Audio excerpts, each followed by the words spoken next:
my essay was entitled Managing the 21st Century Millworker. And what I find interesting is during the Industrial Revolution, there was a major change when you went from agricultural workers to these factory mill workers. And there were huge changes, and going into the 20th century, management helped make this more productive. Now what we're dealing with are knowledge workers, and one of the first really true knowledge workers that I've observed are people who work in content mills, which these are writers who produce content mainly for websites, and they're operated, they've tried to make them efficient much in the same way that Henry Ford made his factories efficient. It's not using managers, it's using scientific management. And in my view, it's not sustainable, and that won't work. These modern mill workers need to be, there needs to be actual management involved. You need to involve people, and you can't just rely on a system of increasing production, telling people, work faster, produce more content, because what you end up with is poor content that doesn't actually, it doesn't create anything of value. I really enjoyed the conference, and what I found most interesting about it is having together a group of people who are interested in management, not just business, not just, you don't hear people talking about the bottom line.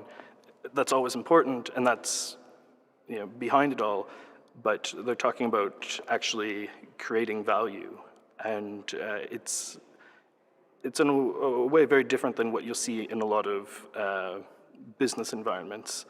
And I've enjoyed the mixture of speakers, both the having a combination of academic people, people from the business world, who seem to be on the same page with respect to a lot of these things. My PhD is on technology innovation, and I look at how technological innovations throughout history have helped create innovations for new medicines. But more recently, I've been looking at social innovation and how Peter Drucker was one of the first forefathers of social innovation. And this was back in the 80s, and now it's 2011, and we're really able to bring about some of these ideas, especially in global health.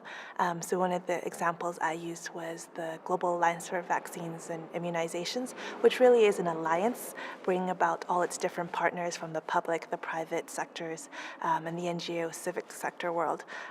Even though they don't produce anything like a product or manufacture a good, it's still a social innovation in bringing together all those partners for a common mission. Personally, I was really impressed by the Peter Drucker Forum. It's my first time here at the forum.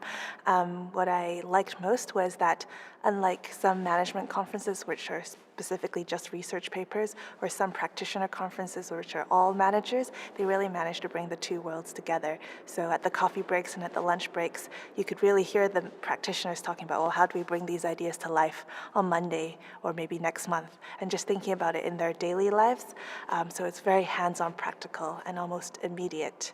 What I was also really impressed by was Mrs. Drucker's introduction on the first day. She's 100 years old, and she's been with Peter for a long time, and she obviously is a very smart lady as well. So I see that the society is managed well, and that people really believe in continuing on Peter Drucker's ideas and